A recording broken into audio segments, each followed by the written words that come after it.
My name is Daniel. This is my co-host Omar. Welcome to our show where we explore the fight and fighters. We're not talking about what happens in the ring or in the cage, but the psychological, the spiritual, the emotional fights that we all encounter in our lives. We interview fighters with the hope to be inspired by their journey and motivate us to double down on our commitment to better our lives. If you have a fight in you or just love a good story, then welcome to the show. Today we have Shinigami with us. Welcome, Shinigami. How you doing today, brother? I'm doing good. Thanks for having me. It's an absolute honor to be on your show. So can you tell us a little bit about the origins of your name, Shinigami? Where does that come from? Shinigami is the Japanese word for god of death, or their version of the Grim Reaper. My ring name I've used before in like sport tournaments is actually the Reaper, but I know that's taken in Street Beefs. So is Grim Reaper, and obviously there's Red Reaper, and with those three taken, I couldn't think of anything else that was in English with the word Reaper in it that was short enough to fit on the Wall of Fame if I ever get there. So I decided, since I've been learning Japanese off and on since I was a little kid, I would go with Shinigami because it worked. What's interesting is when you showed up at the West Coast event, how'd you hear about the event, and what compelled you to show up in the first place? I've been in the Facebook group for almost a year, maybe a little longer than that. When I found out they were coming to California last year, I joined, but several circumstances, my car getting stolen, I also had an injury from a tournament I did a couple weeks before that, kept me from going to that. I did get my car back, thankfully.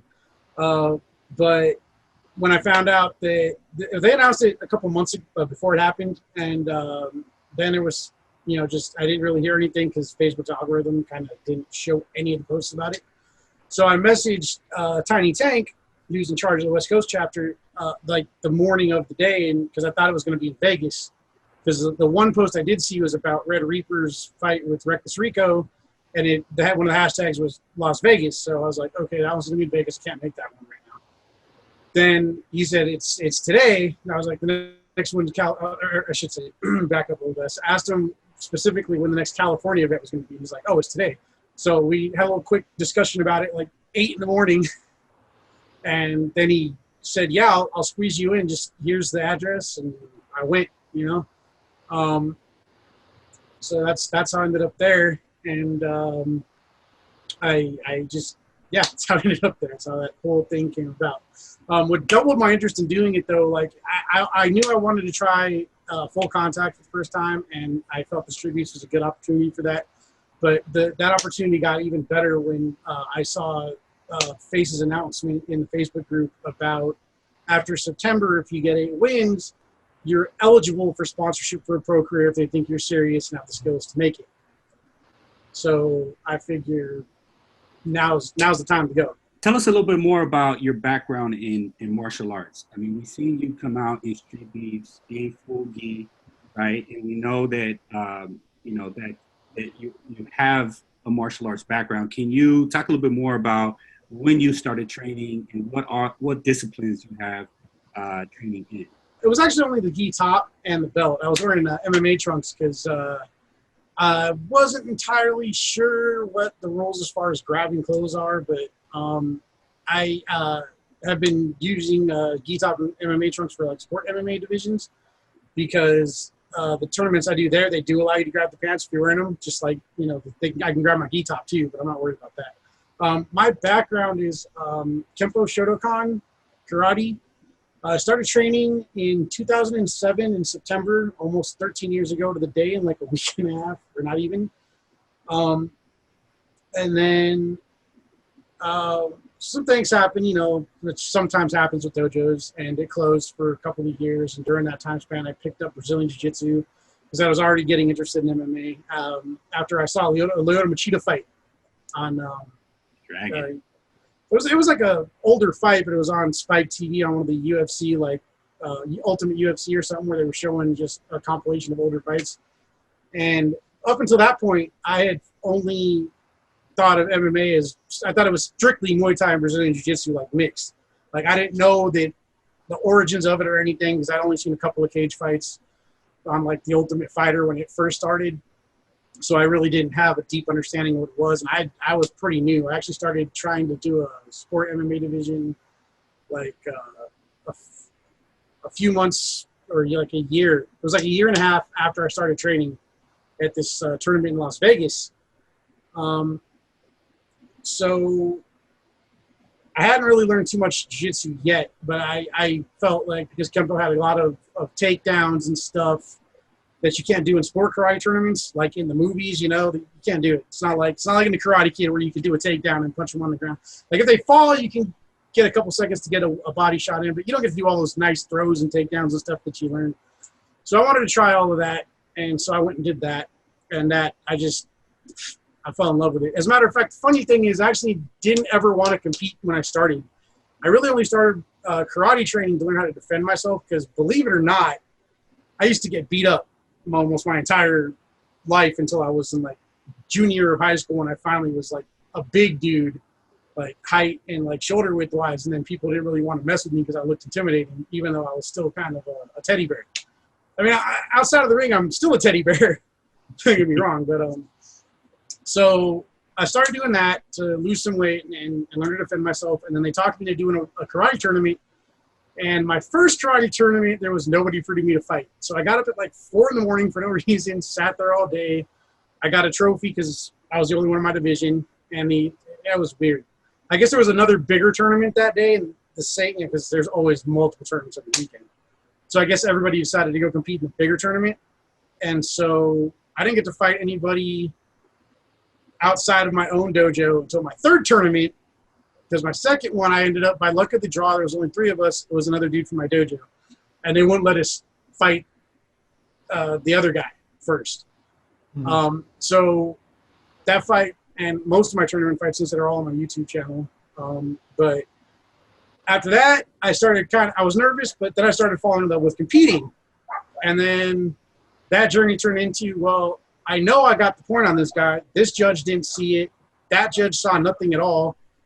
And this guy's calling for me, but one point ain't enough. One judge calling ain't enough. So there's a lot of fights I lost in sport karate by decision just because the judges call what they see and they don't always see what actually happened. So then I decided one of these days I got to do full contact. And I was actually training full time for a while, and then I got hurt training for a amateur fight, and that put me out for a long time. What was the injury, if you don't mind me asking? All the ligaments in my right knee were inflamed. I couldn't straighten my leg out. I couldn't bend it. I couldn't twist it. I was actually told not to even walk for 3 months at all, like not to put any weight on it. I was lucky I didn't need surgery. Nothing tore. I think I still ended up with a little scar tissue anyway, because you still got to walk to get food, go to the bathroom, stuff like that. Sometimes those are the worst, right? Because surgery sometimes make those injuries. It could speed up the healing process, and I have personal experience. I had a similar injury in soccer, so I definitely can relate to it. Yeah, sometimes it's better to just tear it all the way and then get surgery, because then you have a shorter recovery time. Yep. And it's, other than it's just a really bad inflammation and it takes forever. We talked a little bit off camera about what it takes to actually get into the ring, the courage, just the mental preparation that it takes to get into the ring. Can you tell us a little bit about your ritual? Like is there a ritual? Do you have some practices that you go through prior to stepping into the ring? I used to, not really so much anymore, because I think after you've gone and done karate tournaments where you don't know who you're fighting to begin with, you don't know how much control they actually have. Sometimes they throw people in that shouldn't necessarily be in there. After a certain point of fighting like 100 people, even though it's not full contact, you kind of get over that nervousness. I used to listen to specific metal songs to pump myself up and everything. And I mean, I'll still like to listen to music on my way to tournaments, but it's not like I have to do it to get pumped up anymore.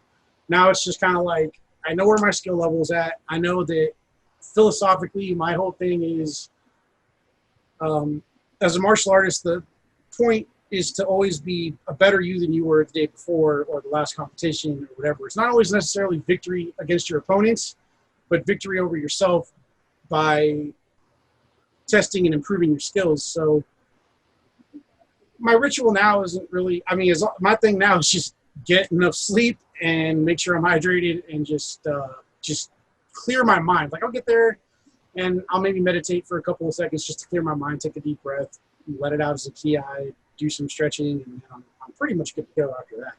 How confident were you that point karate was going to be able to translate into combat fighting? I know that Lyoto Machida certainly proved that point, and so has other fighters, but for yourself, did you think it was going to translate the way that it has? After watching Wonder Boy and Lyoto Machida, absolutely.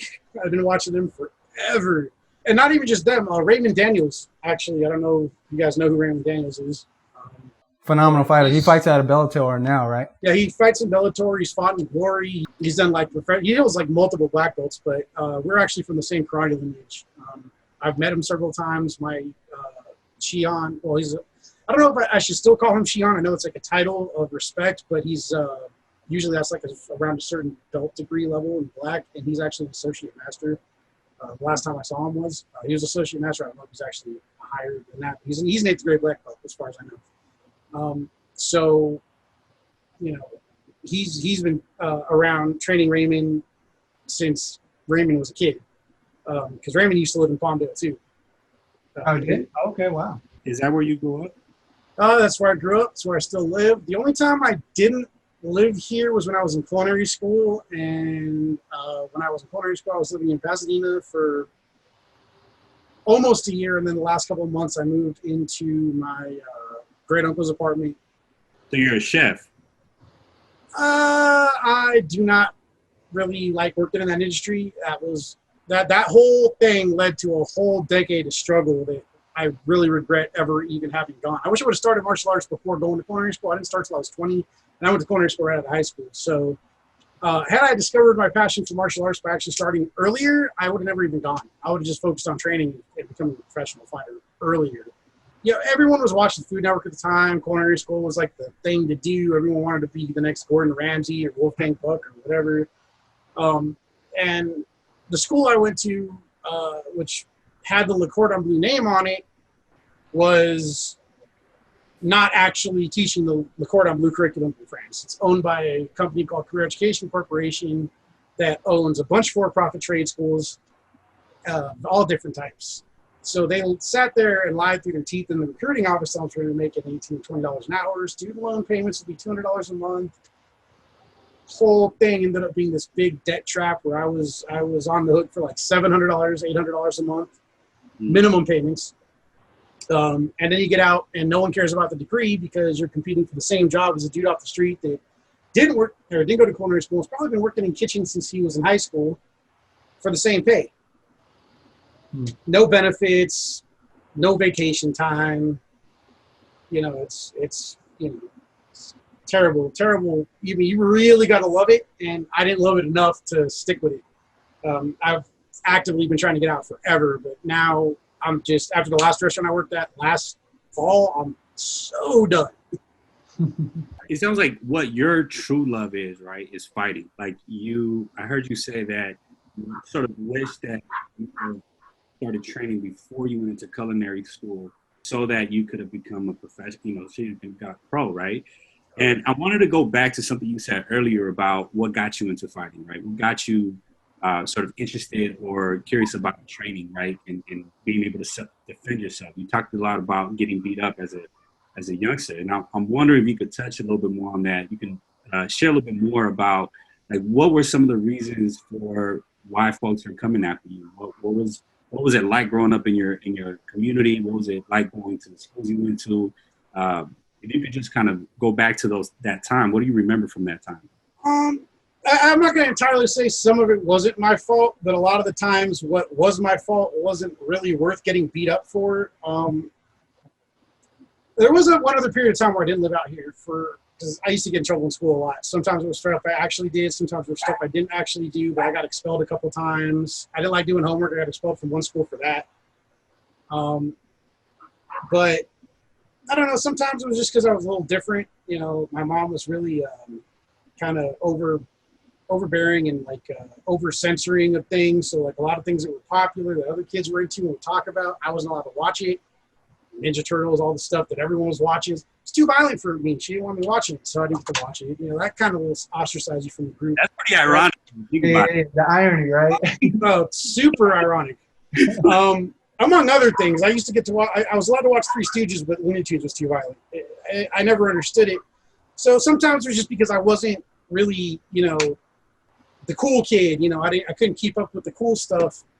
Other times, you know, I was getting a little chubby or whatever, you know, that stuff. Or I was just the new kid because when I lived down at my grandparents' house for like a year and a half to finish 3rd grade and all of 4th grade, I was like the new kid, right? I was from a different area. You know, everybody already has their friends by 4th grade because everyone's been hanging out since 1st grade or kindergarten or whatever at the same school forever.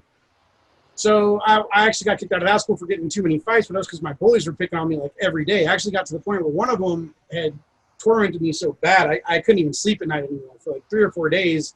So my mom and my grandma actually went to the school and arranged a meeting with the principal and everything. It was a big mess. And even my 4th grade teacher had this thing about the boys in class versus the girls in class, where she treated the girls like they were just absolute angels no matter what they did.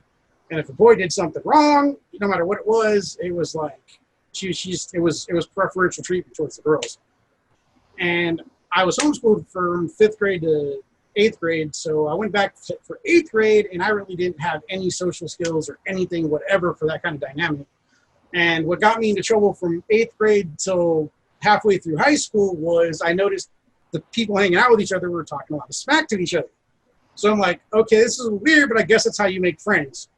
So I started just talking smack to people,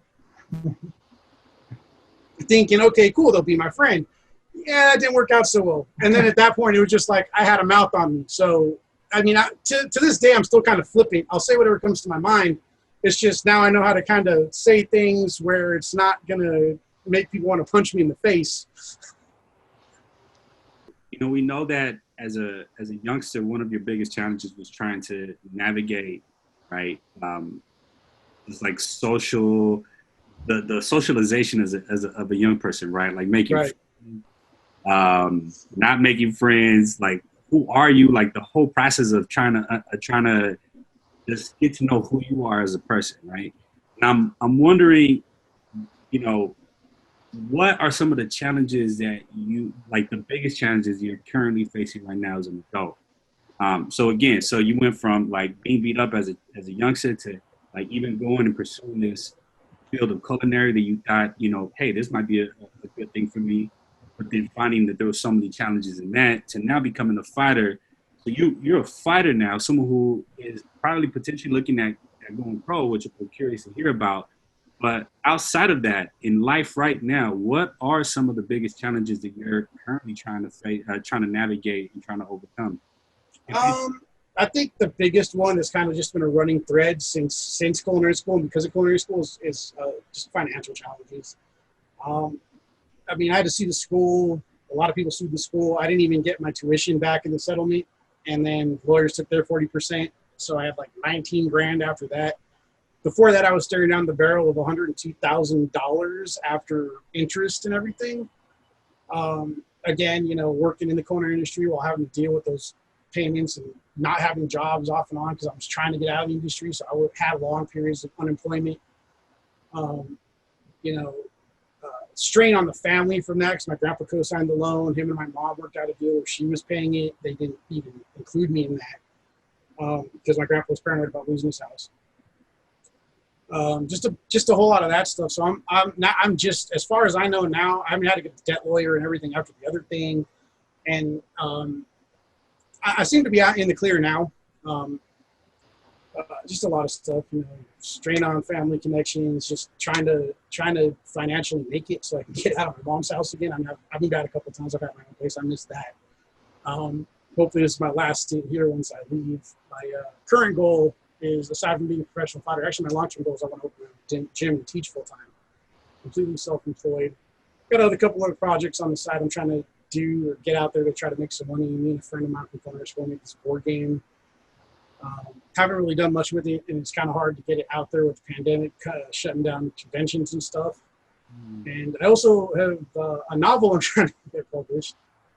So, I mean, I'm kind of a multi-talented guy. Um, Talk a little about your future plans. So I'm hearing there might be a board game in the works, a novel, a gym, right? Maybe pro. We'll see. hopefully pro, just even as a temporary thing, because one, it's I get paid to do what I love to do, which is compete in martial arts, and also because you get to a certain level and then you got a school and now everyone wants to come train at your school. Now you really make some big money because now they know who you are, especially if you get to like a champion level where you've got the belt and you can retain the belt for a while. That's what's going to make you the long-term money as an instructor when you got your own gym, because people know your name. People know you're going to teach them stuff that's going to be, especially if they want to compete, they want to learn from people who have done it, right? Especially at those higher levels. So that's just a short-term part of my long-term plan to be an instructor full-time, because I really love teaching. I really do. It's great teaching people of all ages how to defend themselves and watching their confidence grow, and seeing them compete and get better and come back with like a trophy every competition. It's good stuff. What's fascinating about everything that you're bringing up is the financial aspect, the business aspect of being a fighter, right? Like I listened to Josh Thompson, the Punk, right? And so he talks about like being financially stable as a fighter is key to a lot of your success, because there's a lot of challenges when you're hungry. There's a lot of things when you're homeless. It makes it really difficult for you to focus on the fight, for you to focus on your career, even to focus long term, right? And so it's good that I see that. I mean, it seems like a lot of the challenges that you had early on with the culinary school is forcing you to think about your future in ways that a lot of fighters don't. Even thinking about the financial stability around fighting. And so, I mean, this is really good stuff, and this is stuff that we will eventually be able to cover in our platform, is like the fight business, the money, the long game, all that behind the scenes. But it's great as a fighter like yourself is thinking about that now so that you can set yourself up for a future that looks promising. I've had some fortunate opportunities where I was able to train and not worry about my financial struggles affecting that or being affected by that, because training isn't cheap. Yeah. I mean, I just paid for a year at the lab for quite a good chunk of money, but I had it because of the pandemic unemployment, So I did that because I'm like, well, I got the money, and since I want to do this and I got time to do it now again, I need to, get in there. So yeah, it's an investment, right? It's an investment in your future. These are the things that I think for all fighters have to figure out, like, how do I invest in my future? And sometimes that takes capital, right? And so being able to invest your own capital in your own future so that you can get there, because if you're not doing that for yourself, who will? Exactly. And that's the thing too, a lot of fighters, I mean, some of us have support from our family, but it's kind of, I don't want to give people the wrong idea, but it's almost kind of, it doesn't have necessarily the same stigma, but you kind of get the same looks from your family as I can imagine some like adult film actors or actresses get when they tell their, family what they're doing. Because it's this unorthodox career path that if you make it, it pays a lot of money. And if it don't, it really, can affect your outside employment opportunities, because some people don't want someone that they think is just going to be violent all the time working for them in their office.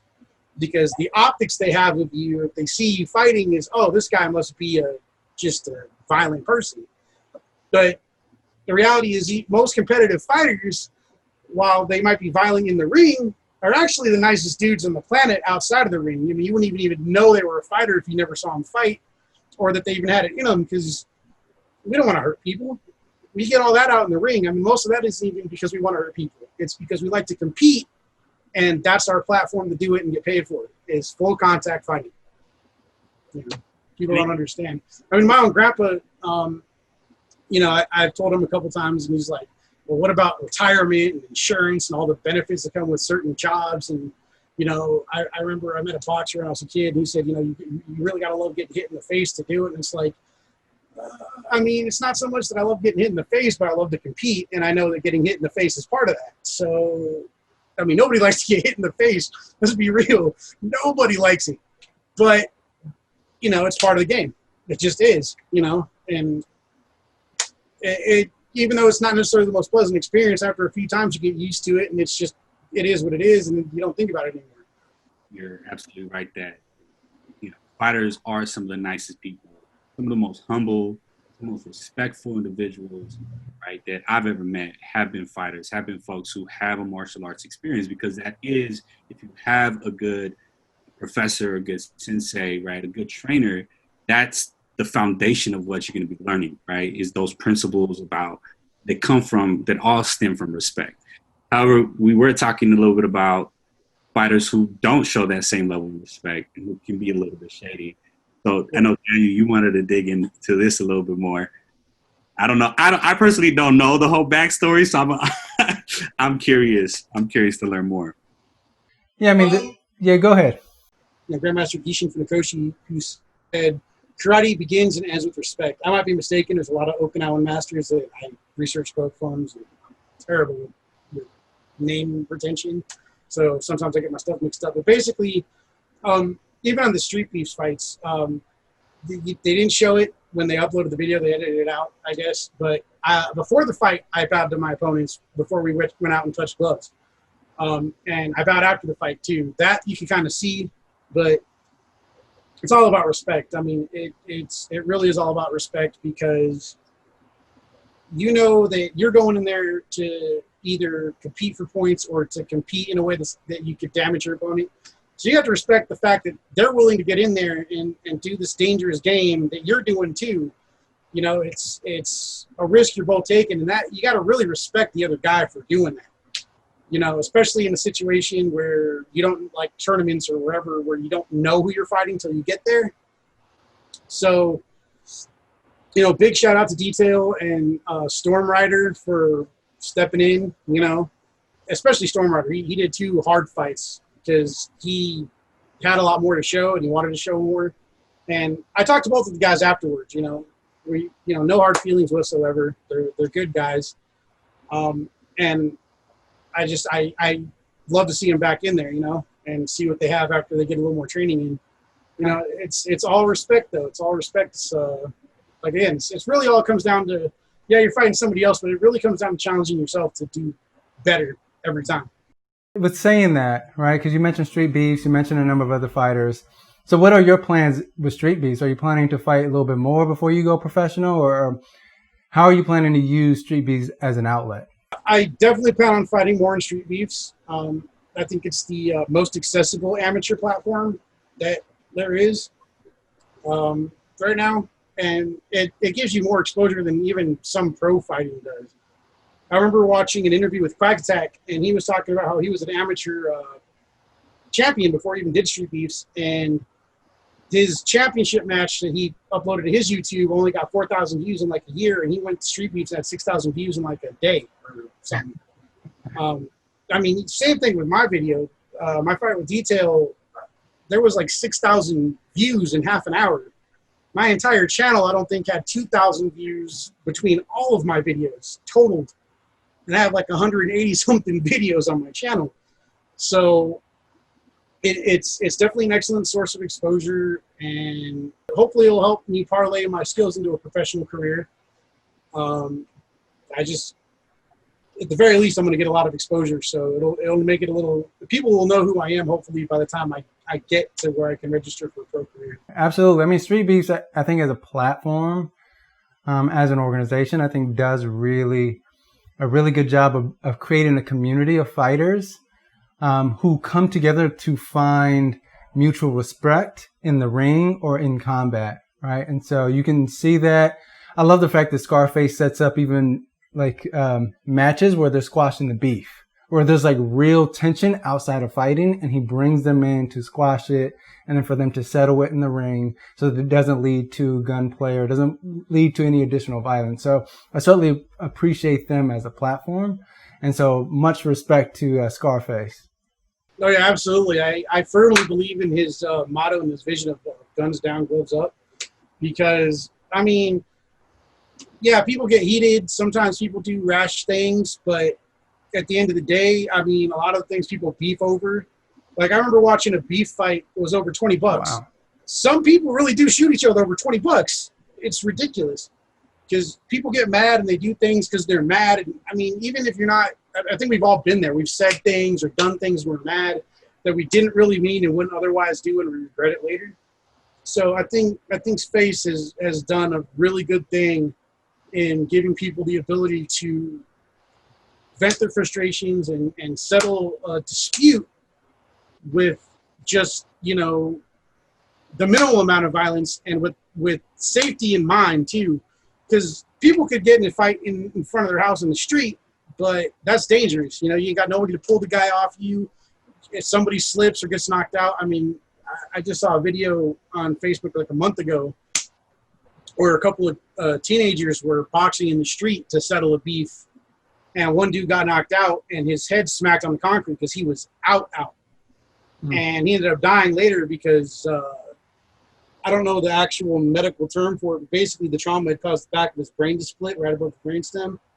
Wow. And that was it, man. He was DOA pretty much by the time they took him to the hospital. That's just not, it's not a good way to go. So you take it to street beefs and you've got a ref, you know, that's going to stop it if, you know, someone's bleeding too much or if someone's out or if someone just ain't fighting back. You know, it's a much safer way to settle disputes, and it's a very honorable thing that I think, you know, a lot of people are getting more and more, taking more notice. I mean, he's gotten a couple of documentaries and articles done on him and the organization. And I think that's just going to grow even more the more exposure it gets. I mean, and that's the thing too, like you said, it's a platform for fighters to not only get exposure, but to come and earn mutual respect by through combat and competition. And if you look at the channel now, a lot of you get more competitor fights than just strictly beef fights. Whereas in the beginning, most of them were beef fights. And now you got people who otherwise maybe not, you know, don't have the money to go register with the State Commission for Amateur Fights or the amateur organizations because they charge money. I mean, it was like $115 to register with the camo. Wow. When I did it. And I didn't even get to fight. So before my thing expired. So, you know, that was $115 down the drain for like nothing. Yeah, Street Beefs is free. You just got to show up. Pretty much. I mean, that's the thing, you know. And like I said, they're really on top of it with the whole if someone's bleeding, you know, they stop it because you never know. Yeah, and so ultimately, right, if you sign up to fight in Street Beefs, you will get to walk away with your life, right? I think that's the most important. Exactly. That's the key thing to take away is that if you have a dispute and you go to Street Beefs, you are going to walk away with your life. I mean, just like any combat sport, full contact or otherwise, there's always some risk of injury, and some people do get injured. Things happen. But I have never seen anybody, as far as I know, get fate. You know, there's never been a fatality in Street Beefs, you know, ever, or as a result of being in Street Beefs. So it is definitely safe, and it definitely, like I said, gives you a lot of exposure. And I think a lot of these guys are going to be trying to go pro, you know, after they've had X amount of fights, you know, just because they'll have the exposure, they'll have the recognition, and, you know, some of these orgs might want to pick them up, especially as the skill level of these guys that are competing gets higher and higher. Street Beefs might be the feeding grounds to the Bellator, to UFC, to Pride FC, right? And so to all these different, or it's not Pride FC, it's One FC. Yep. So One FC. So, I mean, who knows, right? You might be representing Street Beefs further down the line, right? And so, right. But that's awesome, man. Glad that you had an opportunity to compete, but also to grow your platform. And so, do you want to say anything to your fans? I mean, I'm not even used to having fans. Just, you know what? Whatever it is you like to do in life, find a way to do it, because you only get one life, and that life you never know how long that life's going to be. So fill it with your passions. Sorry, dogs. All right. Fill it with your passions, and just, you know, do what you love with your life if you can. Even if it's just a little bit of time a day, you know. Sometimes it's not about trying to make money off of what you love, just being able to do what you love. Make sure you do that. If you are a fighter, just train hard every day. And if you're self-taught right now, try to find an instructor, because you can only go so far teaching yourself. And there's nothing like a class environment where you have different skill levels, different body types, and different mentalities around you to sharpen you. Well, you're certainly a great ambassador, not only for Street Beefs, but for the sport. And we really certainly appreciate your time today. We appreciate you sharing your story. Appreciate you coming on. And we hope that this is not the last time that you come on and speak to us. Is there any, so what are some of the platforms that folks, fans of yours, or folks who want to follow and learn more about what you do can find you? The main one is YouTube. Because of all this, I actually changed my YouTube from what it originally was to Shinigami the Reaper MMA. I also have an Instagram. It's similar. It's the same thing with underscores between Shinigami and the and Reaper. So it's Shinigami _ Reaper MMA. I have a Twitter. I don't really tweet too much. I mostly lurk on Twitter at the Reaper MMA. You can also probably find me by Shinigami because I also changed my display name on there. But that's mostly it. Well, we look forward to more content that you create. And so if you love the way that he fights, the passion that he takes with it, be sure to follow him at all the different platforms that he has for him. Oh, probably to make some t-shirts on Teespring. So be on the lookout for those too. Thank you for tuning in. Hope you were able to gather some gems that you can apply to your life. If you like what you heard, like what you saw, please subscribe to our channel. Also, donate a few bucks to our Patreon page. Until then, dig deep and double down on your commitments to your life.